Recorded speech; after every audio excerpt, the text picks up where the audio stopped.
जोरदार तालियों के साथ मैं चाहूंगी एक बार स्वागत कीजिए आप सभी हमारे खास मेहमान बीजेपी प्रदेश अध्यक्ष मोहनलाल बड़ौली साहब का। बड़ौली साहब, सुबह से हम यहाँ बैठे हैं, लगातार मंथन चल रहा है, गुरुग्राम के विकास की बात हो रही है। अब आप हमारे साथ यहाँ पर इस मंथन में आ गए हैं, हमारे कॉन्क्लेव में आ गए हैं, तो सबसे पहले तो बहुत बहुत स्वागत आपका। आप आए और इस कार्यक्रम की शोभा बढ़ाई। बहुत बहुत धन्यवाद हरियाणा न्यूज़ को और प्रतिमा दत्ता जी, आपका भी धन्यवाद कि गुड़गांव के लिए और हरियाणा की राजनीति के लिए जो सुबह से आप चर्चा कर रहे हैं, इसके लिए आपको बधाई। बहुत बहुत शुरुआत करते हैं इस सेशन की। और सबसे पहले बड़ौली साहब, क्योंकि आप हमारे साथ हैं और प्रदेश की राजनीति में बहुत अलग अलग तरह की हलचल चल रही है, और फिलहाल जो सबसे बड़ी हलचल आपने कांग्रेस के खेमे में कर दी है, इस बात को लेके कि भाई अपने विधायकों को कैसे संभालें। आप सब हैं, आप भी सुन रहे हैं क्या? कांग्रेस पार्टी परेशान है राज्यसभा उम्मीदवार करमबीर बौद्ध को राज्यसभा पहुंचाने के लिए, है कि नहीं? है कि नहीं? कांग्रेस साफ है, साफ है। कांग्रेस को ये दिखाई नहीं दे रही है। तो आपके लिए तो अच्छा है ना, आपको यहाँ पे भी दिखाई नहीं दे रही है। लेकिन निर्दलीय की एंट्री करा के ना आपने बहुत परेशानी कर दी है कांग्रेस पार्टी के लिए। क्या हो गया ये अचानक से, कहाँ से तीसरा कैंडिडेट आ गया मैदान में? तीसरा कैंडिडेट तो जो हमारी लोकतंत्र की परंपरा है कि चुनाव लड़ने का अधिकार सबको होता है, और ऐसा पहली बार नहीं हुआ, हरियाणा में कई बार हुआ है। और कांग्रेस बड़ी पार्टी है। मैंने पहले भी एक इंटरव्यू में कहा था कांग्रेस तो दो भी खड़े कर सकती है। चलो, उन्होंने एक निर्दलीय खड़ा कर दिया, एक वो वैसे खड़ा हो गया। आप कह रहे हैं कांग्रेस ने किया है ये? कांग्रेस की वोटों से ही वो बनेगा, कांग्रेस की वोटों के बगैर कैसे बनेगा? कौन बनेगा? जो भी निर्दलीय खड़ा हुआ है वो बनेगा। सतीश नांदल कांग्रेस की वोटों से बन जाएगा? कांग्रेस की वोटों से बनेगा। बाकी हमारे पास तो 17 वोट हैं, 3 निर्दलीय हैं, 2 इनेलो की हैं, बाकी तो कांग्रेस ने ही देनी है। कांग्रेस ही आपकी सारी 17 जा रही है निर्दलीय कैंडिडेट? हमारी पूरी की पूरी जाएंगी। अच्छा, तो कांग्रेस वालों से बातचीत हो गई? वो तो निर्दलीय उम्मीदवार बताएगा, हमें थोड़े बातचीत करनी है। आप भी तो लगातार पुशअप दे रहे हैं, पीछे से कहते हैं ना, एक पुश देने वाली बात है, वो सारा बीजेपी देने का काम कर रही है। हम तो कह रहे हैं उनके पास 6 वोटें ज्यादा हैं कांग्रेस के पास, कम से कम वो 6 तो दे ही दे उसको, तो फालतू तो उनको दे ही दे, 31 की जरूरत है उनको। तो मतलब आप कभी कांग्रेस पार्टी को चैन से नहीं बैठने देंगे? कभी तो पहुंचने दो ना उनको भी राज्यसभा में। क्या हो गया, बार बार बेचारों का कैंडिडेट उन्हीं की पार्टी के लोग धोखा दे देते हैं, और इस बार भी अब ये चिंता सता रही है। अब ये तो हरियाणा का स्वभाव है, और वो कहते हैं ना, एक हरियाणवी कहावत है, अब इस चैनल पे वो बतानी चाहिए कि नहीं बतानी चाहिए, है ना।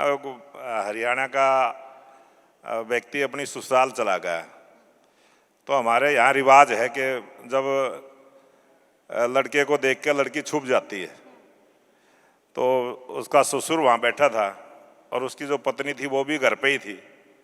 जब वो गया तो उससे छुप गई, उसने मुंह को ढक लिया, तो उसको जो ससुर था उसने भी अपना कपड़ा ढक लिया। तो दूसरे गांव के आदमी ने आके पूछा, भाई ये क्या कर रहा है? बोला, जिसको मेरी लड़की देख के खुश नहीं है तो मैं क्यों, कहाँ से खुश हूँ? तो हरियाणा की जनता ही जब कांग्रेस की ओर नहीं चाहती है, तो अब हरियाणा की जनता ने ऐसा कर रखा है कि तीसरी बार भारतीय जनता पार्टी की सरकार है। आएंगे, तीसरी बार की सरकार पे भी आएंगे, लेकिन अभी 16 मार्च को राज्यसभा में आप कह रहे हैं, एक तो संजय भाटिया जा रहे हैं हरियाणा से और दूसरे सतीश नांदल साहब जा रहे हैं। हमारा तो प्रयास रहेगा कि वो पहुंचे, लेकिन कांग्रेस मदद करे तो ठीक हो जाएगा। फिर तो आपने मदद के लिए एप्लीकेशन डाल दी? निर्दलीय उम्मीदवार है, कांग्रेस ने सपोर्ट करनी चाहिए, बचे हुए विधायकों को कह देना चाहिए। उनके तो खुद के कैंडिडेट है ना, आपको कह रहे हैं तो कि आप 31 में उनका बन जाएगा। आपको कह रहे हैं आप लोग दलित विरोधी उनके हैं। पास एक आम परिवार से निकले हुए एक व्यक्ति को, एक साधारण परिवार से निकले हुए व्यक्ति को आप लोग रोक रहे हैं, इसलिए निर्दलीय कैंडिडेट हम नहीं रोक रहे। हम कहाँ रोक रहे? नहीं रोक रहे हैं। नहीं, हमें तो रोकने की आवश्यकता ही नहीं है। हमारा तो कांग्रेस हमने पहले ही वोट कहा दे था, दीजिए। हमारे पास तो एक राज्यसभा सांसद की वोट हमारे पास है। हमने पहले भी इंटरव्यू में मैंने कहा था, कोई निर्दलीय आएगा तो ठीक है, नहीं तो एक उनका बन जाएगा, एक हमारा बन गया जाएगा। अब वो आया है तो जो निर्दलीय है वही कह रहा मेरी बातचीत हो रखी है, बातचीत हो रखी है। तो ये तो 16 मार्च को ही सस्पेंस खुलेगा बिल्कुल कि नांदल साहब और भाटिया साहब पहुंचते हैं कि भाटिया साहब और करमवीर बौद्ध साहब पहुंचते, लेकिन जी। आप ये कह रहे हैं कि नांदल साहब भी पहुंच सकते हैं, पूरे पूरे चांसेस हैं। चांसेस तो कांग्रेस के हाथ में है। वो तो विधायक शिफ्ट करने की प्लानिंग कर रहे हैं, देख रहे हैं अभी कर्नाटक भेजने हैं या हिमाचल भेजने हैं, अब सेफ रखने के लिए आप लोगों से। अपने विधायकों पर तो भरोसा होना चाहिए, विश्वास होना चाहिए। वहां तो आराम से जाके अकेला वोट डाल के आना है। वो चुने हुए जनप्रतिनिधि है, कम से कम वो सम्मान तो नहीं छीनना चाहिए उनसे कि उनको लेके चले जाएं। ट्रैक रिकॉर्ड खराब है ना, नहीं नहीं तो ट्रैक रिकॉर्ड को देख के ही आगे की बातें होती हैं।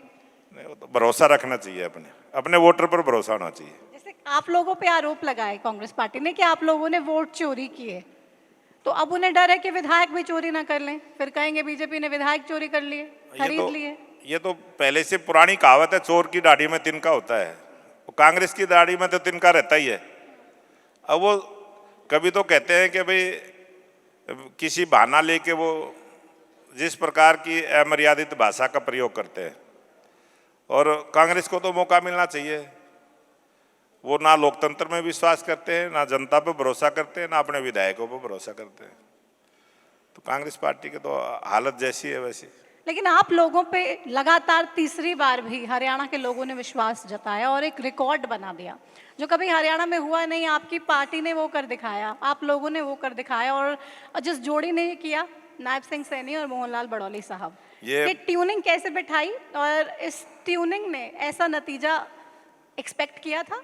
ये प्रतिमा दत्ता जी, बहन जी, ये देश के लोकप्रिय प्रधानमंत्री नरेंद्र मोदी जी का जो कार्यशैली है, देश के प्रधानमंत्री नरेंद्र मोदी जी की जो नीतियों का विश्वास, और 2014 में भी जब देश के प्रधानमंत्री बने, उसके बाद चुनाव हुआ हरियाणा में, और हरियाणा की जनता ने भरोसा करते हुए, उस समय भी लोग कहते थे कि हरियाणा में तो बीजेपी आ नहीं सकती, गठबंधन में आती है।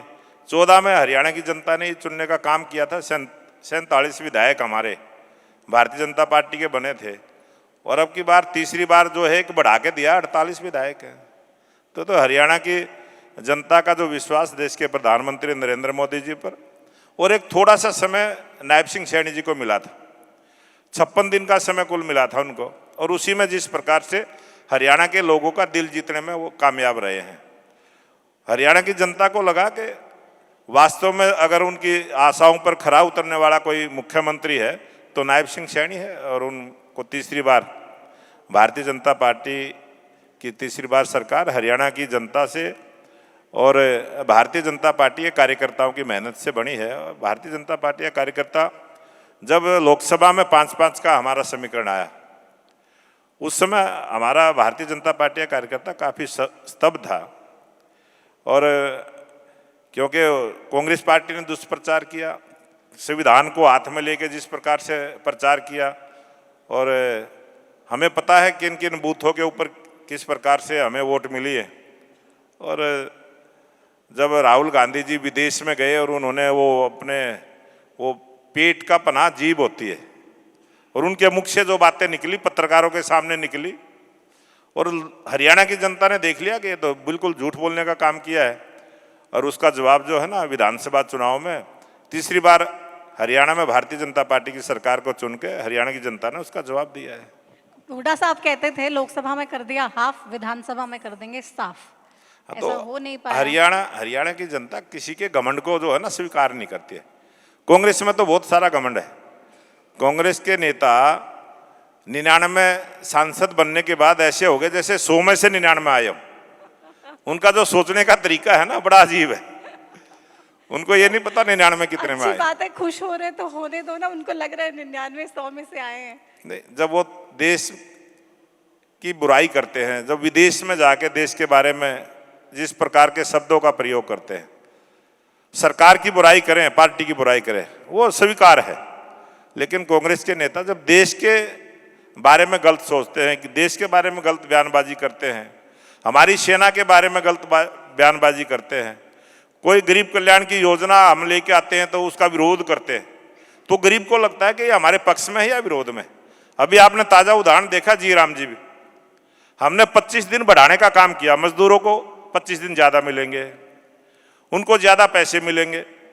हरियाणा में 400 रुपये दैनिक मजदूरी जी राम जी योजना में है, और सीधा सीधा 10,000 रुपये का फायदा उस मजदूर को होगा, उसका भी कांग्रेस विरोध कर रही है।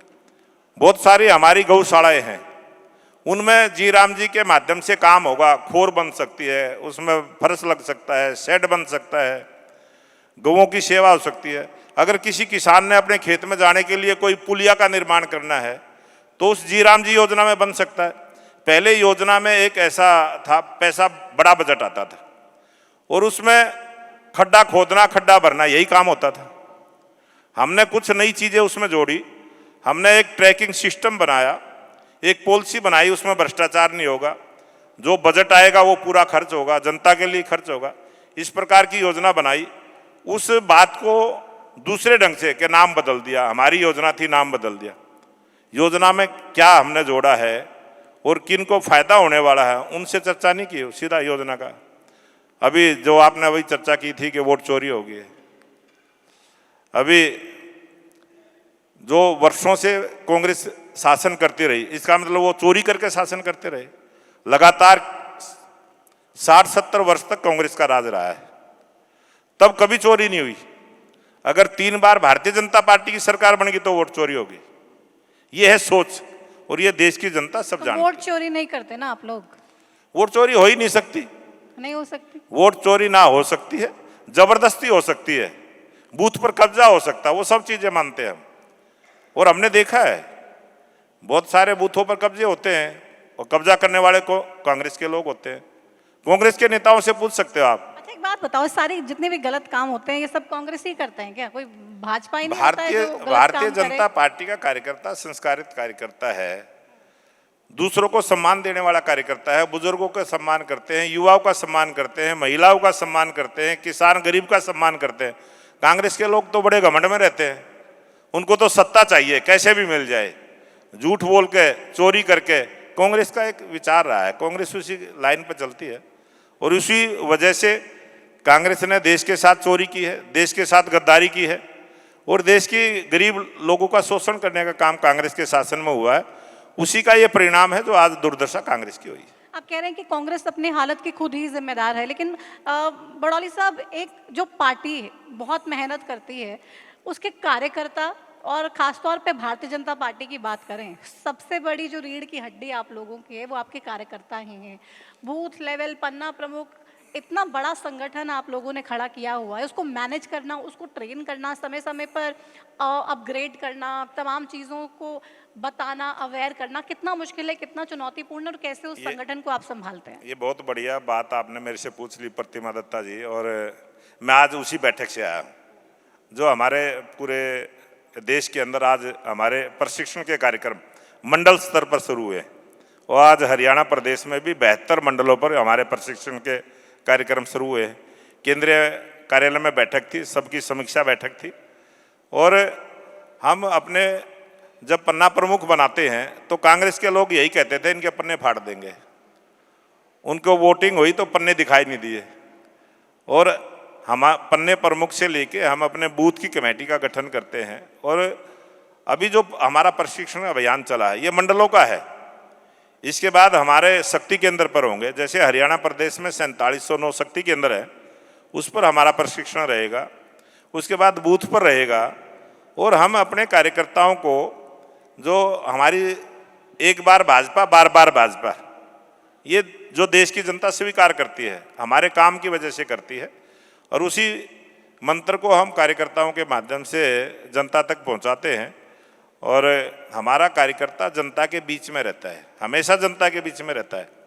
कभी भी जहां भारतीय जनता पार्टी की सरकार आई है, आपको ये सुनने को नहीं मिलेगा कि बीजेपी का सांसद मिला नहीं, कोई विधायक मिला नहीं, कोई चेयरमैन बनता है तो वो वहीं लोगों के बीच में रहता है, लोगों की बात सुनता है, लोगों की बात सरकार तक पहुंचाने का काम करता है, और सरकार की योजनाएं जनता तक पहुंचाने का काम करता है। हमारे कार्यकर्ता की यही ताकत है, हमारे कार्यकर्ता का स्वभाव है जनता की सेवा करना, और हमारी पार्टी का मूल मंत्र भी है सेवा ही संगठन है। अमूमन ये रहता है कि हर कोई जो भी किसी पार्टी से जुड़ता है उसको लगता है कि भाई मैं ये काम कर रहा हूँ तो कल को पार्टी मुझे ये बड़ा पद दे दे या फिर मुझे ये जिम्मेदारी दे दे या मुझे कोई भी लाभ कम से कम मिल जाए। आपके हम देखते हैं कार्यकर्ता मेजरली बहुत ही डिसिप्लिन्ड रहते हैं, ज़्यादा कुछ उम्मीद करते नहीं, ज़्यादा मांगते नहीं, कहते हमारी पार्टी ऐसी है जो बिना मांगे ही सब कुछ देती है तो मांगने की ज़रूरत नहीं है। ये ट्रेनिंग में आप सिखाते हैं, बताते हैं या क्या है जो इतना डिसिप्लिन भारतीय जनता पार्टी का कार्यकर्ता मोस्टली देखा जाता है? जो भी राजनीतिक दल है देश में, जितने भी दल हैं उसमें और बीजेपी के कार्यकर्ता का जो वैचारिक ये अंतर है जो आपने चर्चा की है, ये सिद्धांतों का अंतर है, विचारधारा का अंतर है। भारतीय जनता पार्टी एक विचार पर चलने वाली पार्टी है और भारतीय जनता पार्टी में सबसे पहले कार्यकर्ता के दिमाग में ये बात बैठ जाती है कि मैंने जो भी काम करना राष्ट्र के लिए काम करना है, राष्ट्र के लिए काम करना, समाज के लिए काम करना और तीसरे नंबर पर खुद के लिए काम करना। अपने आप को तीसरे नंबर पर रखता है कार्यकर्ता। और कांग्रेस के लोग तो पहले अपना पेट भरने की सोचते हैं, राष्ट्र के बारे में कभी सोचते नहीं है, समाज के बारे में कभी, वो शुरुआत अपने से करते हैं। और भारतीय जनता पार्टी का कार्यकर्ता तीसरे नंबर पर अपने आप को लास्ट में रखता है। ये वैचारिक अंतर है और उसी का परिणाम है कि हमारा कार्यकर्ता संस्कारित भी रहता है, संयम के साथ काम करता है और हर परिस्थिति में राष्ट्र के लिए काम करने की जो सोच है, जिस प्रकार से एक सैनिक सीमा पर सुरक्षा करने का काम करता है, उसी प्रकार से भारतीय जनता पार्टी का कार्यकर्ता जनता के बीच में सेवा करने का काम करता है। सेवा करने का काम करता है, बहुत अच्छी बात है। लेकिन हम गुरुग्राम में बैठे हैं और गुरुग्राम में ही पिछले दिनों आपने देखा होगा बहुत लंबी चर्चा चली, क्योंकि कांग्रेस से जब भी मैं उनकी गुटबाजी को लेकर सवाल पूछती थी तो मुझे कहते थे भाई आप बीजेपी से क्यों नहीं पूछते हैं। तो मैंने बोला जब ज़रूरत पड़ती है, जब ऐसा कुछ होता है तो हम वो भी पूछते हैं। तो ये सवाल भी, क्योंकि राव इंद्रजीत सिंह और राव नरबीर सिंह लगातार बयानबाजी एक दोनों के खिलाफ होती रही पिछले दिनों। आपके संज्ञान में मामला भी आया, आपने उसको लेके ये भी कहा कि हम बुलाएंगे और मिले, उसके बाद आप उनसे मिले, अब सब कुछ ठीक है, all is well between Rao Inderjit Singh and Rao Narbir Singh? जब ये बयानबाजी आई तो उसके दूसरे दिन हमारा हरियाणा भवन में मुख्यमंत्री जी के साथ भी, मेरे साथ भी, और उसके बाद तो हमारी कोर ग्रुप की बैठक भी हो चुकी है। राव इंद्रजीत जी उसमें भी आए थे और बिल्कुल बात होती है। अगर कोई नेता हमारा दूसरे नेता पर कोई टिप्पणी करता है तो पार्टी उस पर संज्ञान लेती है, हमेशा ही लेती है, चाहे कोई भी नेता है। हमारा कोई भी नेता बड़ा नहीं है, कार्यकर्ता बड़ा है। आपने दोनों को बुला के बातचीत की, क्योंकि गुड़गांव के लोग बेचारे बड़े परेशान हो जाते हैं। वो कहते हैं बीजेपी जैसी पार्टी इतना डिसिप्लिन जो है, अगर गुरुग्राम से ये आवाज उठ रही है कि भाई पार्टी में सब कुछ ठीक नहीं चल रहा है, तो चिंता आम लोगों को भी हो जाती है। तो जो आम लोगों की चिंता होती है वो पार्टी को भी चिंता होती है। और हमने दोनों नेताओं से बात भी की है। उसके बाद आपने देखा होगा दोनों एक मंच पर भी, आप सब पब्लिक ने देखा है। पब्लिक ऑल इज वेल, अब कोई ऐसी परिस्थिति नहीं, कोई ऐसी बात नहीं। हम गुरुग्राम में हैं और लगातार गुरुग्राम के विषयों पर बात चल ही रही है। गुरुग्राम में आम लोग ये कहते हैं कि भाई बीजेपी को अगर अपनी कोई मीटिंग करनी है तो बड़ा सा एक दफ्तर है, आराम से बीजेपी बैठ के वहाँ पे मीटिंग कर सकती है। आम लोगों के लिए एक सिविल हॉस्पिटल नहीं है, अच्छा सा कोई बस अड्डा हो जहाँ पे जाकर लोग इधर से उधर जाने के लिए बस ले सकें, वो बस अड्डा नहीं है। तो गुरुग्राम जो प्रदेश में नंबर 1 जिला है, उसकी इतनी अनदेखी वाकई में हो रही है क्या बीजेपी सरकार में? प्रतिमा दत्ता जी, ये बहुत अच्छा प्रश्न आपने किया है और मैं बताना चाहता हूँ आपके चैनल के माध्यम से 2014 से पहले का हरियाणा और 2014 के बाद का हरियाणा। आप 2014 से पहले जो गुरुग्राम आपने देखा है, उस समय बस अड्डे की हालत क्या थी, उस समय रेलवे स्टेशन की हालत क्या थी, उस समय हॉस्पिटल की हालत क्या थी, कितना बदलाव हॉस्पिटल में, स्कूल में, कॉलेज में, यूनिवर्सिटीज में और बस अड्डे में, रेलवे स्टेशन पर, एयरपोर्ट पर, आप कहीं भी जाइए हरियाणा प्रदेश में, आपने सड़कों पर जाइए, सड़कों की जो स्थिति 2014 से पहले थी, आप अगर उस फोटो को भी देखोगे तो आप पहचान नहीं पाएंगे कि ये वही गुड़गांव है, वही गुरुग्राम है। गुरुग्राम में बहुत बड़ा बदलाव हुआ है, मेट्रो सिटी है और यहाँ जिस प्रकार से संख्या बढ़ी है, ट्रैफिक जाम इतना ज्यादा हो गया, जल भराव इतना ज्यादा हो गया, पोल्यूशन इतना ज्यादा हो गया। आज कितनी अच्छी सड़कें आप गुरुग्राम में देखने को आपको मिलेंगी, 24 घंटे बिजली मिलेगी, हर घर में नल से जल मिलेगा, बहुत बदलाव गुरुग्राम में हुआ और अभी तो होना है, ये तो शुरुआत है। अब हॉस्पिटल कब तक मिल जाएगा, क्योंकि जब गुरुग्राम में किसी हॉस्पिटल की बात आती है तो बड़े से बड़े नेता भी जाते हैं सीधा मैदानता में, एक आम इंसान कहाँ पे जाएगा। मुकेश शर्मा जी गुरुग्राम से विधायक बैठे हैं, उनसे तमाम चीज़ों को लेके विस्तार से चर्चा करेंगे, लेकिन आपसे भी मैं चाहूंगी कि आप इस पर जवाब लोगों को आज दीजिए। अभी आपने हमारा बजट जो है पूरे हरियाणा ने भी देखा है और आप लोग मीडिया पे और चैनल पर चर्चा भी करते हैं। आज हर हॉस्पिटल को अपग्रेड करने का काम किया है। जो हमारा 200 बेड का हॉस्पिटल था उसको 300 बेड का करने का काम किया। बहुत बड़ा बदलाव हुआ है। हमने बहुत सारी पीएचसी, सीएचसी और जो हमारे गांव में सब सेंटर हैं उन सब में बहुत अच्छी सुविधाएं देने का काम किया है। और शिक्षा, स्वास्थ्य, इस पर विशेष ध्यान हमारी सरकार का है और वो हम कर रहे हैं। और हरियाणा में बहुत बड़ा बदलाव, हमारी इस 11 वर्षों में बहुत बड़ा बदलाव हुआ है। सब अच्छे बदलाव ही हो रहे हैं। आपको लग रहा है गुरुग्राम को तमाम जो मेन समस्याएं हैं उसकी, चाहे ट्रैफिक की बात हो, क्योंकि ट्रैफिक तो बहुत बड़ी समस्या है। आप देखिए, आप राजीव चौक से ही अगर आपको एम्बियंस तक जाना हो तो बस 1 घंटा या 1.5 घंटा तो लग ही जाएगा, आप मान के चलिए शाम के समय। पिछली दफे जब बारिश हुई थी तब मैं बारिश के समय भी गया था और मैं खुद बारिश के समय रोड पे भी गया था और हमने देखा था जिस प्रकार का जल भराव पहले होता था अब की बार नहीं हुआ है। उसका कारण था कि हमने हर जो हमारे निगम पार्षद हैं सबको वो सुविधाएं देने का काम किया, उनको पंप सेट देने का काम किया। उन्होंने कहीं पंप सेट, जेसीबी, उन्होंने सुपर सकड़, बहुत सारी चीजें हमने नहीं की हैं, उसका परिणाम देखने को मिला। अभी जो आपने जो ट्रैफिक जाम की बात कही है, ये जो पैचेज बने हैं, कई जगह पैचेज ऐसे बने हैं और हम उस पर विचार कर रहे हैं। जिस प्रकार से नई नई सड़कें बनी हैं और जिस प्रकार से UR2 जो नई सड़क का निर्माण हुआ है, बहुत सारी समस्या का समाधान उससे भी हुआ है। और जो पैचेज बने हैं उनके लिए भी हमारी सरकार काम कर रही है, उनको भी हम दुरुस्त करने का काम करेंगे। लगातार लोग ये भी सवाल पूछते हैं कि भाई आप चलो काम कर रहे हैं, एयर पोल्यूशन को लेके कुछ होगा, क्योंकि आपके मंत्री खुद कहते हैं कि गुरुग्राम में रहने से मेरी उम्र कम हो गई। तो गुरुग्राम में एयर पोल्यूशन का कोई इलाज है क्या? बिल्कुल इलाज है, हमारी सरकार काम भी कर रही है उस पर। आने वाले समय में आप देखेंगे ये जो पोल्यूशन की समस्या है पूरे NCR क्षेत्र की है और इस पर नए नए शोध चल रहे हैं। और जिस प्रकार से दिल्ली में भी बहुत सारे, हमारी सरकार आने के बाद बहुत सारे नए नए प्रयोग हम कर रहे हैं, गुरुग्राम में भी उसी प्रकार से करेंगे। और ये सारा एक टेक्निकल विषय है, क्योंकि आबादी बढ़ती है, ट्रैफिक बढ़ता है, हमारे उद्योग बढ़ते हैं, तो उन सबका अपना अपना रोल पोल्यूशन के उसमें रहता है, सबका हिस्सा उस पोल्यूशन को बढ़ाने में होता है।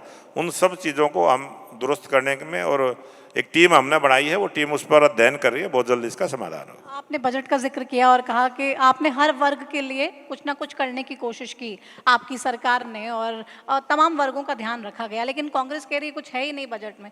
पहले बातें पूरी की नहीं, अब नए वादे कर दिए, जुमले कर दिए, बस जुमला सरकार है ये। हमने तो कोई वायदे की, बजट में कोई वायदा किया ही नहीं। हमने तो जो किया है, जो हमने अपना बजट प्रस्तुत किया है, हर काम के लिए बजट को रखा है।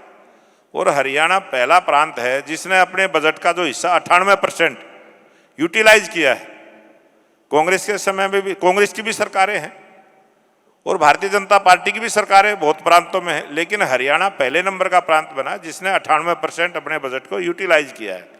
और जो भी अभी इतना बड़ा बजट है, 2,23,658.17 करोड़ रुपए का बजट है, बड़ा बजट है।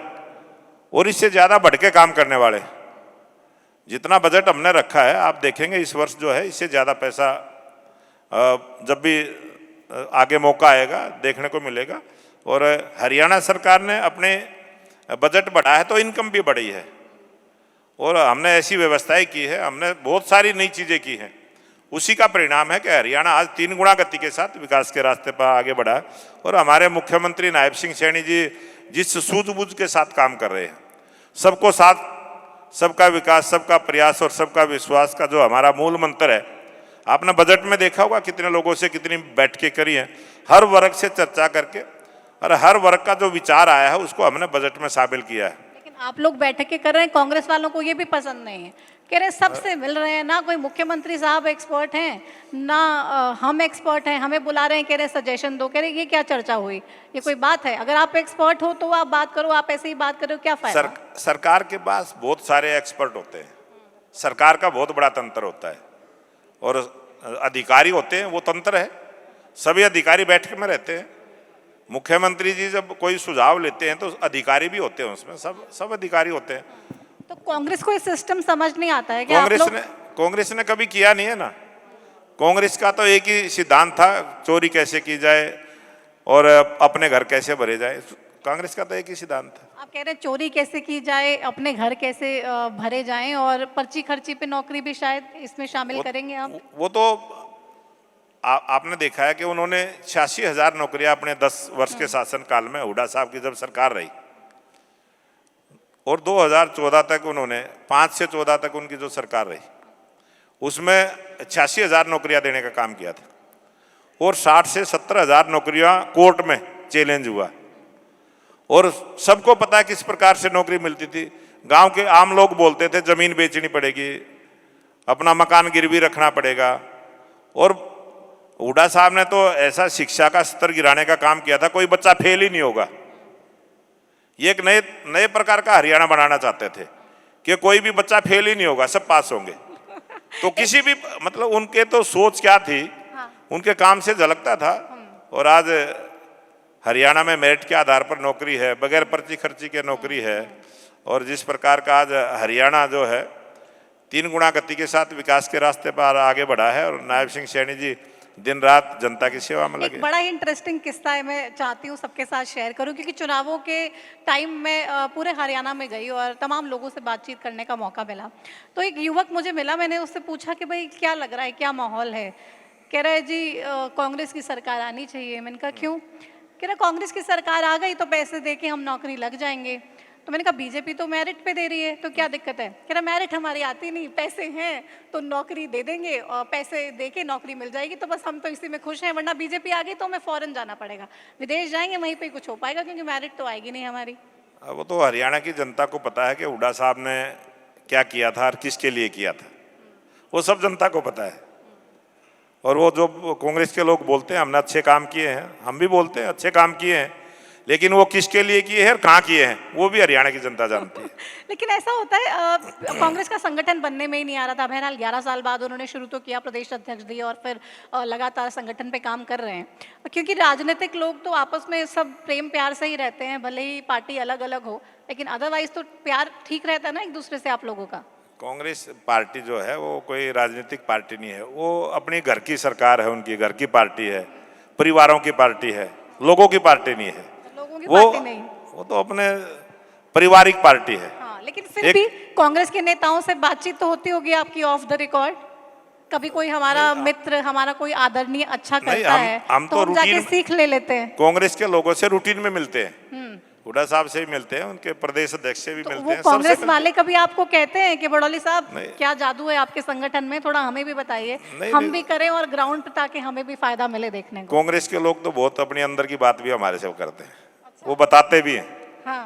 है ना, वो तो उनको सारी चीजें होती है, सारी चीजें वो खुद बोलते भी हैं, और तो वो तंग भी हैं, वो दुखी भी हैं, लेकिन वो बोल नहीं सकते। अच्छा, दुखी वाले भी नहीं बोल सकते? बहुत सारे कांग्रेस में तो सारे दुखी हैं कांग्रेस से। अब उनको पता है भाई किस प्रकार का तुम्हारा नेतृत्व है, किस प्रकार से उनकी सोच है। वो तो खुद ही बोलते हैं कि हमारे नेता आएंगे अपने आप बीजेपी की वोट मांग के चले जाए। आपको क्या लगता है वाकई में कौन से वाली कांग्रेस है? भूपेंद्र सिंह हुड्डा वाली, कुमारी शैलजा वाली, रणदीप सुरजेवाला वाली, कैप्टन अजय यादव वाली, ये कौन सी वाली एक्चुअल की कांग्रेस है जो वाकई में कांग्रेस का कुछ कर सकती है भला? ये तो कांग्रेस वाले ही बता सकते हैं एक्चुअल कौन सी। हम तो ज्यादा एक्सपर्ट है ना, हम तो सब में कांग्रेस देखते हैं, हम तो सब में कांग्रेस देखते हैं, लेकिन वो परिवारों में बटी हुई कांग्रेस देखते हैं। तो आप लोगों में ऐसा क्यों नहीं देखा जाता है? वो कहते हैं बीजेपी तो सबके बारे में सोचते हैं, लेकिन कांग्रेस वाले बापू बेटा बेटी चाचा चाची बस आपस में परिवार ही है। वो तो है ही, पार्टी ऐसी है, चाचा भतीजे की पार्टी है, कहीं बाप बेटे की पार्टी है, कहीं माँ बेटे की पार्टी है, वो तो कांग्रेस तो ऐसी है। तो सैनी साहब की मुस्कुराहट से प्रॉब्लम है, मैंने कहा, वो कहते हैं हंसते ही रहते हैं सैनी साहब। हंसने के लिए प्रतिमा दत्ता जी एनर्जी चाहिए, बगैर एनर्जी के कोई हंस नहीं सकता। कांग्रेस के पास तो एनर्जी है नहीं, वो रोते रहते हैं अपना, बीजेपी वाले हंसते रहते हैं। तो हमारे मुख्यमंत्री में बड़ी एनर्जी है वो, और लोगों की सेवा करते हैं, लोगों की सेवा करते हैं तो हंसते तो हैं। ये सैनी साहब की एनर्जी आप लोगों को भी ट्रांसफर होती है उनको देख के, जब मुस्कुराता हुआ देखते हैं? ये जो एनर्जी है, ये हरियाणा की 2 करोड़ 80 लाख जो जनता की खुशी देखते हैं, 2 करोड़ 80 लाख लोगों के चेहरे पर जब खुशी देखते हैं तो मुख्यमंत्री जी भी हंसते हैं। आज हरियाणा की जनता खुश है, तीसरी बार जो भारतीय जनता पार्टी की सरकार है, आज देश में भी और प्रदेश में भी। देश के प्रधानमंत्री नरेंद्र मोदी जी देश के बारे में जो सोचते हैं, अच्छा सोचते हैं, उसी का विश्वास है। मोदी जी की हर बात का विश्वास देश की जनता को है, 140 करोड़ लोगों को है। अगर उसमें से कुछ लोगों को नहीं है तो जो कांग्रेस की राजनीति करते हैं, बस वही है। तो सैनी साहब तो पगड़ी भी बांध रहे हैं, उसमें भी दिक्कत है। हुड्डा साहब कह रहे हैं कि भाई हरियाणा का तो सीएम है ही नहीं, हरियाणा का सीएम तो लग रहा है डेपुटेशन पे चला गया। ये देश सबके लिए है, और पगड़ी बांधना, हमारे हरियाणा में तो हमारे बुजुर्ग सभी पगड़ी बांधते थे, और अब नायब जी को पगड़ी पसंद है। पंजाब में जब वो जाते हैं तो पंजाब में जाते हैं तो वहाँ पगड़ी बांध के जाते हैं। अब हरियाणा का बजट प्रस्तुत किया तो पगड़ी बांध के किया। अब उसके ऊपर भी वो दुखी हैं, वो हरियाणा के बजट से खुश नहीं है, वो पगड़ी से दुखी हो रहे हैं। तो कांग्रेस के लोगों की तो सोच अलग है, वो किस प्रकार का क्या सोचते हैं वो तो उनको पता है या भगवान को पता। तो हरियाणा के सीएम एक तरफ आप लोग कहते हैं कि दिन रात काम कर रहे हैं, रात को 12-1 बजे भी कोई उनसे मिलने आता है तो वो मिलते हैं, और दूसरी तरफ वो लोग कहते हैं कि भाई हरियाणा के सीएम तो पंजाब के लिए काम कर रहे हैं। पंजाब भी तो अपना ही है, पंजाब है, हरियाणा है, हिमाचल है, एक ही तो था। एक परिवार, 3 नाम रख लिए हैं, लेकिन है तो अपना ही। ये देश सारा अपने लिए है। हरियाणा के मुख्यमंत्री तो राजस्थान में भी जाते हैं, मध्य प्रदेश में भी जाते हैं, अभी महाराष्ट्र चुनाव हुए तब भी गए, बिहार के चुनाव में भी गए थे। लेकिन टेंशन तो हो रही है ना, हरियाणा में तो आपने बनी बनाई सरकार छीन ली उनसे। अब उन्हें लग रहा है शायद कांग्रेस वालों को कि आने वाले पंजाब के चुनाव में हमारा कुछ स्कोप हो, लेकिन सैनी साहब तो वहां पे पहले ही डेरा जमाए बैठे हैं, कह रहे हैं यहाँ कांग्रेस को तो नहीं आने देंगे, बीजेपी कुछ कमाल करेगी। तो पंजाब चुनाव को लेकर क्या लगता है आपको? पंजाब की जनता मन बना चुकी है, और आप देखना ये जो 27 का चुनाव आएगा, पंजाब की जनता बदलाव चाहती है। उनको भरोसा है देश के प्रधानमंत्री नरेंद्र मोदी जी पर, जिस प्रकार से वो काम करते हैं, सबको जो सम्मान देने का काम करते हैं।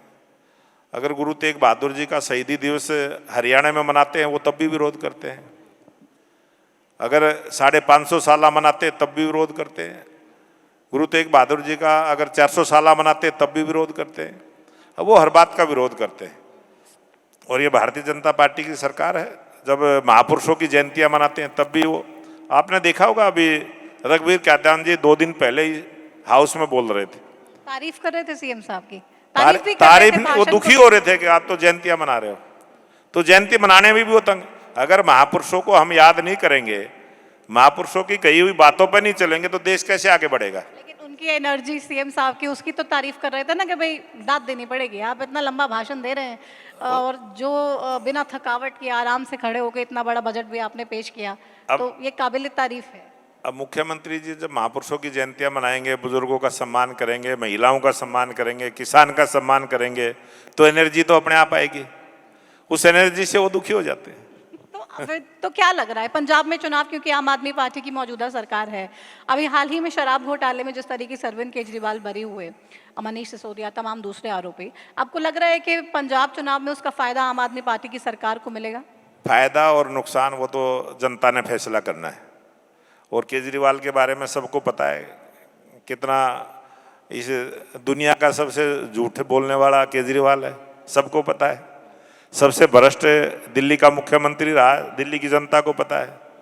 और पंजाब की जनता जब अब की बार जब चुनाव, क्योंकि हमारे कहावत है कि काट की हांडी एक बार चढ़ती है, बार बार नहीं चढ़ती। वो काट की हांडी थी, आम आदमी पार्टी की सरकार एक बार दिल्ली में बन गई, पंजाब में बन गई, अब आगे चढ़ने वाली नहीं। गुरुग्राम में लगातार आपका आना होता है, अपने संगठन के तमाम कार्यों को लेकर, कभी मीटिंग्स होती हैं तो कभी कुछ होता है। क्या लगता है कि किसी चीज़ की कमी है, या फिर जिस एक प्रॉब्लम ऐसी है जिस पर सरकार बेहतर तरीके से काम कर रही है और उसको जल्दी उसका समाधान करेगी? नहीं, गुरुग्राम में हमारे विधायक जी बैठे हैं, मुकेश जी, और जो दूसरे विधायक हैं वो सरकार में मंत्री हैं, वो रोज़ यहीं रहते हैं, जो भी यहाँ की समस्या होगी लोग जो बताते हैं वो उसको दूर करेंगे हम, और उस पर सरकार लेकिन काम बतौर करेगी। प्रदेश अध्यक्ष, क्योंकि पार्टी के भी तमाम लोग आपके पास आते होंगे और अपनी परेशानियों को लेकर बताते होंगे कि अध्यक्ष साहब ये प्रॉब्लम आ रही है, आप देखिए, तो आपको कुछ इस तरीके की चीजें मिलती हैं लोगों के माध्यम से जानकारी? विकास से जुड़ी हुई जो भी बातें हमारे पास आती हैं हम उस पर अमल भी करते हैं और सरकार उस पर काम भी करती है, उसके लिए बजट भी तय करते हैं। और अभी बहुत सारी नई चीज़ें हुई हैं। गुरुग्राम के लिए बहुत बड़ा बजट, नगर निगम भी बहुत बड़ा बजट बनाया है और बहुत काम गुरुग्राम में होंगे। मुझे लगता है कि गुरुग्राम में आने वाले समय में बहुत बड़ा बदलाव देखने को मिलेगा। अपनी सरकार के कामकाज से खुश हैं? कितने नंबर दे रहे हैं अपनी सरकार को? अपनी सरकार के तो 100 के 100 नंबर हैं। अपनी सरकार तो कम काम करती ही नहीं है। मुकेश शर्मा जी जोर से ताली बजा रहे हैं, सबसे पहले कह रहे हैं ये बहुत बढ़िया बात करी, पूरे नंबर दे दिए, मतलब कोई कमी नहीं लग रही आपको? बिल्कुल कोई कमी नहीं है और अच्छे से काम कर रही है और 3 गुना गति के साथ विकास के काम आगे बढ़ रहे हैं। और आज प्रदेश की जनता जो है पूरी तरह से संतुष्ट है। और आपने देखा है, देखो अभी रूस यूक्रेन का युद्ध हुआ था, किस प्रकार से अपने देश के जो लोग वहाँ फंसे थे उन सबको निकाल के लेके आए थे। अभी आपने देखा था, अभी अमेरिका के साथ एक समझौता हुआ था, कांग्रेस पार्टी वाले किस प्रकार से चिल्ला रहे थे, तो अभी भी कह रहे हैं सरेंडर कर दिया। और अभी भी देखो, जब देश में कहीं भी, विदेश में भी अगर युद्ध होता है उसका असर आता है, हर देश पर आता है। हर देश का एक दूसरे देश के साथ जुड़ाव होता है, बहुत सारी चीज़ों पर उसका असर आता है। लेकिन उसको कंट्रोल करने के लिए देश के प्रधानमंत्री नरेंद्र मोदी जी ने 8-10 देशों के साथ बातचीत की है। जो समस्या हमें दिखाई दे रही है उसका समाधान करने की तरफ हम अग्रसर हैं। और मुझे लगता है कि भारत में असर तो थोड़ा बहुत आएगा, क्योंकि लड़ाई होती है तो नुकसान तो होता ही है। थोड़ा बहुत असर आएगा लेकिन बहुत ज़्यादा असर नहीं आएगा, क्योंकि हमने देखा कोरोना काल का समय देखा है। जब कोरोना आया तो देश के सभी टीवी चैनल पे एक ही बात दिखाई जाती थी कि भारत में बहुत बड़ी तबाही होने वाली है।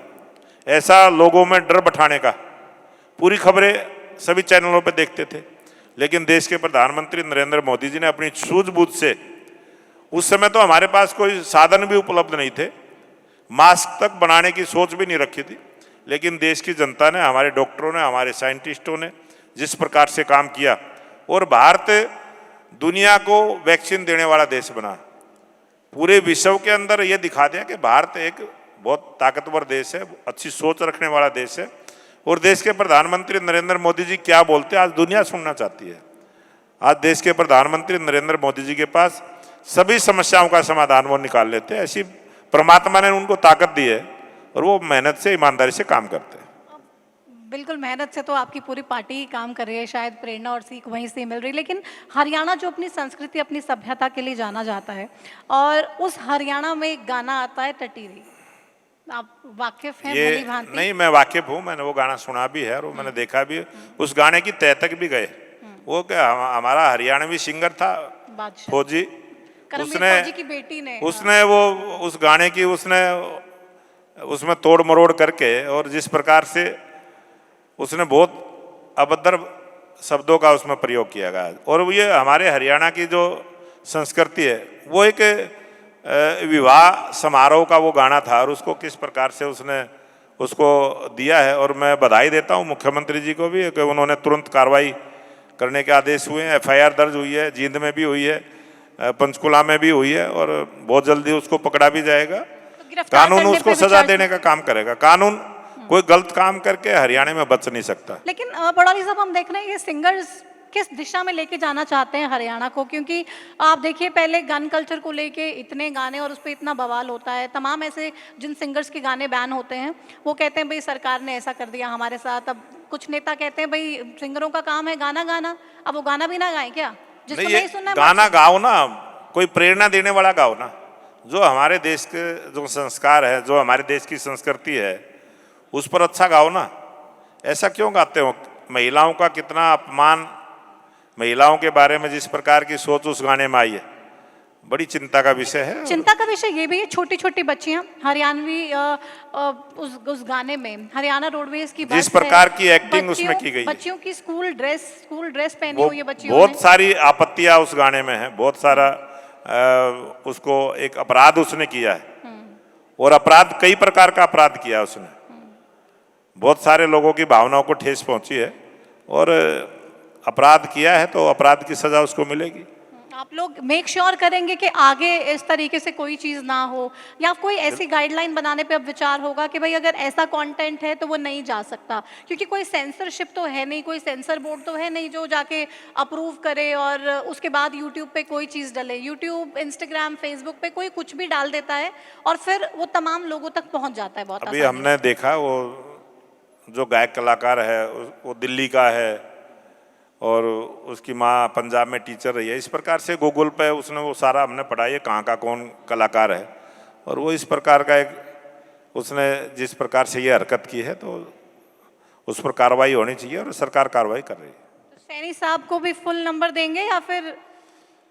फुल से भी आगे देने पड़ेंगे उनको तो मेहनत के नंबर एक्स्ट्रा जोड़ने पड़ेंगे, अच्छा, मेहनत के नंबर एक्स्ट्रा जोड़ने पड़ेंगे। तो आप मतलब आप भी कभी देखते हैं कि भाई रात को 12 बजे तक, 1 बजे तक सैनी साहब लोगों से मिल रहे हैं, क्योंकि आप भी उनके साथ बहुत ज़्यादा मंच शेयर करते हैं। मैं देख रही थी बहुत सारे कार्यक्रमों में आप उनके साथ रहते हैं, तो पूरा दिन कई जितना कई सैनी बार साहब- कई बार हम 12 बजे के बाद मैं खुद मिला हूँ लोगों से, उनके साथ मिला हूँ, कई बार मिले, 2-2 बजे भी मिले हैं, और ऐसी कोई बात तो कभी नहीं है। ऐसा होता है कि बड़ौली साहब कह रहे हैं बस आज तो थक गया सीएम साहब, लेकिन सीएम साहब कहते हैं नहीं नहीं अभी- थकान तो उनको होती ही नहीं है, सेवा करने वाले को कभी थकान नहीं होती।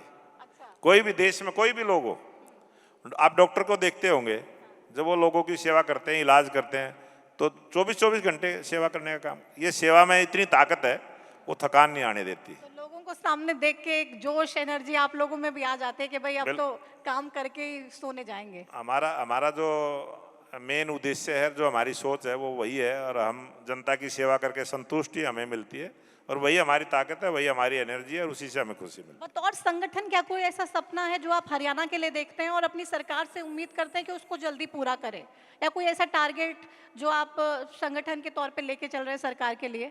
नहीं, हमारा बिल्कुल है, मुख्यमंत्री जी से हम चर्चा भी करते हैं। हमने जनता से 217 संकल्प पत्र में वायदे किए थे, और आज हरियाणा सरकार को मैं बधाई देता हूं कि 65 वायदे अक्सर से पूरा करने का काम किया है, और 90 वायदे बहुत जल्दी पूरे होने वाले हैं। और मुझे लगता है कि सरकार जो बात हम वोट मांगने के जब गए और जो संकल्प पत्र हमने प्रस्तुत किया था, सरकार उसको पूरा करे, और यही संगठन की भी यही जिम्मेवारी है, क्योंकि जब अगले चुनाव में जाएं तो उससे पहले वो सारे वायदे हम पूरे करके उससे एक्स्ट्रा काम करके जाएंगे, इस प्रकार का भाव हमारा रहेगा। बुढ़ापा पेंशन पे आप लोग बैकफुट पर आ गए क्या विपक्ष के प्रेशर और विपक्ष के प्रदर्शनों से? नहीं, बुढ़ापा पेंशन हमने 3200 रुपये देने वाला हरियाणा पहला प्रांत है। पूरे देश के अंदर कोई भी स्टेट ऐसा नहीं है जो 3200 रुपये। हमने जो अपना संकल्प पत्र में कही थी बहनों के लिए, जो हमने लाडो लक्ष्मी योजना लेके आए हैं, और हमने 2100 रुपये देने का काम किया। पहले फेज में हमने कहा था हम 3 चरणों में इसको लागू करेंगे। 1 लाख तक की बहनों को हमने देने का काम किया, अब 1,80,000 तक की बहनों को देने का काम करेंगे, और तीसरे चरण में हम जो 3 लाख तक की जो इनकम के जो परिवार हैं उन सब बहनों को देने का काम करेंगे। अपनी बात को हम पूरा करेंगे। बुढ़ापा पेंशन पे क्योंकि 70,000 से ऊपर लोगों की पेंशन रोक दी गई थी, अभय चौटाला कह रहे हैं कि भाई मैंने इतनी बढ़िया ढंग से आवाज उठाई, इतने सख्त तरीके से आवाज उठाई कि बीजेपी को सबकी पेंशन बहाल करनी पड़ी, किसी की रोकी नहीं। फिर उसके बाद नहीं, चेकिंग सिस्टम होना चाहिए, हर काम का होना चाहिए, और ये सरकार की जिम्मेवारी है कहीं भी कोई भ्रष्टाचार ना हो। गरीब का हक गरीब के घर तक पहुंचे, गरीब का हक किसी और ना खा जाए, ये सरकार की जिम्मेवारी है, और हरियाणा सरकार ने उसको बखूबी निभाने का काम किया है। वो चेकिंग सिस्टम है, चेकिंग के समय रोक लगी थी। आपकी सरकार के लिए बहुत दुष्प्रचार तो किया ही ना, ये तो कहा कि भाई ये तो बुजुर्गों की हितैषी नहीं है, बहुत ही ज्यादा बुजुर्ग विरोधी सरकार है। वो दुष्प्रचार करते रहेंगे, लेकिन हरियाणा की जनता उनके दुष्प्रचार में आने वाली नहीं है। हरियाणा की जनता का भरोसा, हरियाणा की जनता का विश्वास माननीय मुख्यमंत्री नायब सिंह सैनी पर पूरा भरोसा है, और उनको पता है, और उनके दुष्प्रचार से कुछ होने वाला नहीं है। वो अच्छी जो सरकार की अच्छाई है, जो सरकार अच्छे काम करती है, उसकी बढ़ाई भी उनको करनी चाहिए। मतलब आप सिस्टम सुधारने के लिए ये चीजें कर रहे थे? बिल्कुल। क्योंकि बहुत ही फर्जी ऐसे भी लोग थे जो पेंशन ले रहे थे, जिनकी पेंशन पहले काट दी गई, फिर उसके बाद कुछ वेरिफिकेशन के लिए आपने कुछ और पेंशन्स को होल्ड पे। वेरिफिकेशन हम करते हैं, बहुत सारी हमने स्कीमें चलाई हैं। हमने मुद्रा लोन की स्कीम चलाई, जो बहुत सारे छोटे दुकानदार हैं जो गरीबी रेखा में आते थे, जब वो अपना काम करते हैं, बिजनेस करते हैं और वो गरीबी रेखा से ऊपर उठते हैं तो उनको पेंशन कटती है, गरीबी रेखा से बाहर होते हैं। आज देश में 25 करोड़ परिवार गरीबी रेखा से बाहर हुए हैं। हरियाणा में भी बहुत सारे परिवार ऐसे ही गरीबी रेखा, हमने जिन युवाओं को रोजगार दिया है जो गरीब परिवार के थे, वो गरीबी रेखा से, जब उनको तनख्वाह मिलेगी, उनके घर में इनकम होगी, तो वो गरीबी रेखा से ऊपर उठेंगे, तो उनकी पेंशनें रुकेंगी। वो उसी का प्रचार करते हैं, उसकी चेकिंग सिस्टम हमारी सरकार की तो जिम्मेवारी। लगातार ये भी सवाल उठे सोशल मीडिया पे कि भाई एमपी एमएलए की पेंशन को लेके बात क्यों नहीं होती है, उनकी पेंशन रोक देना सरकार, वो या फिर स्वेच्छा से छोड़ क्यों नहीं देते हैं। अगर उनकी पॉलिसी में ऐसा लिखा होगा, जब कोई सर्विस मिलती है तो सर्विस रूल बनता है, जब कोई चीज दी जाती है तो सबके लिए रूल बनता है, अगर उसमें रूल में होगा तो रोक देनी चाहिए। नहीं, क्या नया रूल भी इसको लेके बनाना चाहिए कि भाई आप 2 बार एमपी हैं, 4 बार विधायक है, तो पेंशन आपको सबकी क्यों मिले, आप या तो सारी की सारी छोड़ दीजिए या एक ले लीजिए, ऐसा किसी नेता को पहल करनी चाहिए कि नहीं। तो ये जब कोई शुरुआत करेगा तो शुरुआत हो जाएगी। बड़ौली जब साहब सोचेंगे इस बारे में शुरुआत करने के लिए। नहीं, वो जब भी कोई सोचेगा, जब भी कोई बहस आएगी तो हम उसके समर्थन में रहेंगे। आप शुरुआत करेंगे क्या, मैं ये पूछ रही नहीं, हम शुरुआत करेंगे, हम उसके समर्थन में रहेंगे। जो जनता, लोकतंत्र जो है उसी को कहते हैं, जो लोगों की भावना के साथ सरकार चले, और लोगों की जब ये भावनाएं बनेगी तो वो भी काम होगा, ऐसी कोई बात नहीं। चलिए, समय आएगा, सारी चीजें होंगी। चलिए, बहुत बहुत शुक्रिया आपका अपना समय देने के लिए और इस तमाम बातचीत के लिए। बहुत बहुत धन्यवाद आपके दर्शकों को। जय श्री राम। जय श्री राम। तो ये पूरी चर्चा आपने सुनी। बीजेपी प्रदेश अध्यक्ष मोहनलाल बड़ौली साहब हमारे साथ मंच पर मौजूद थे और अपनी सरकार को पूरे नंबर दे रहे हैं, लेकिन नायब सिंह सैनी साहब जो हरियाणा के मुख्यमंत्री हैं, उनको कह रहे हैं 100 में से भी ज़्यादा नंबर देने पड़ेंगे, क्योंकि इतना काम करते हैं वो, प्रदेश के लोगों के लिए लगातार सोचते हैं। और ये बीजेपी की जो सरकार है ये आम लोगों के लिए ही है। विपक्ष चाहे जितनी भी कोशिश कर ले ये लोगों को बताने की, झूठ में फंसाने की कि ये सरकार लोगों के विरोध में है, ये सरकार लोगों के भलाई के लिए काम नहीं कर रही है, लेकिन ये बीजेपी की सरकार है जो निरंतर प्रयासरत है, अपनी पार्टी को मजबूत बनाने पे काम तो कर ही रही है, लेकिन इसी के साथ साथ हरियाणा के विकास, हरियाणा की प्रगति, हरियाणा की उन्नति के लिए भी प्रतिबद्ध है और वो सपना साकार करके ही रहेगी।